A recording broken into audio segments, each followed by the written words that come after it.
A store reduced the price of computer by 20%.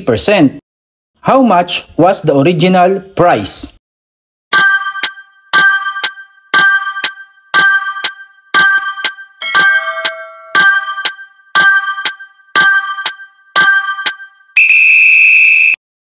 Ang problem natin ngayon mga ka-review ay galing sa follower natin sa TikTok.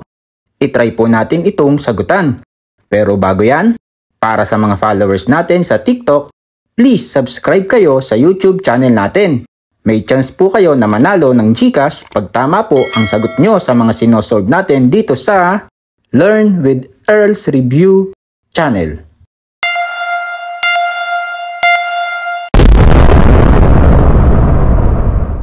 Meron pong kulang sa question natin last video. Ito po ang complete na tanong. A store reduced the price of computer by 20% and sold it for 56,400. How much was the original price? Magkano ang original na price? May question na tayo na halos katulad ng problem natin ngayon. Itong video natin about sa market vendor. Parehong solution ang gagawin natin. Let x is equal to original price ng computer. Ilan percent ang na-reduce? 20%. I-less natin sa 100%. 100% less 20% is 80%.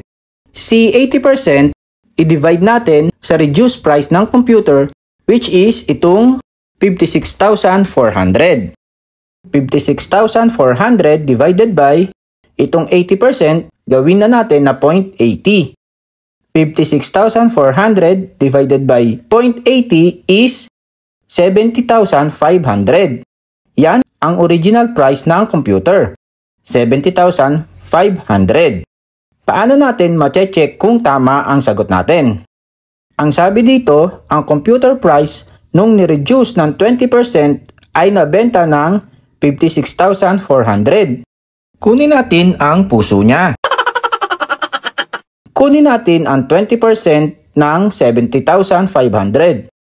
Multiply natin by 0.20.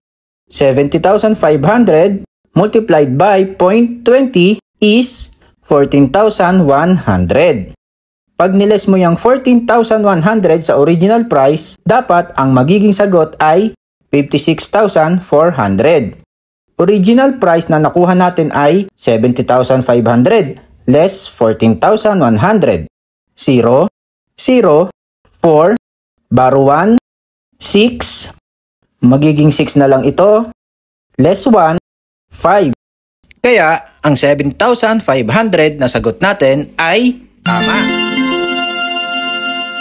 Mga ka-review, gusto nyo ba ng 500 GCash? Comment lang kayo ng sagot nyo sa susunod na video natin sa YouTube channel. At pag tama ang sagot nyo, may chance kayo para sa 500 GCash. See ya!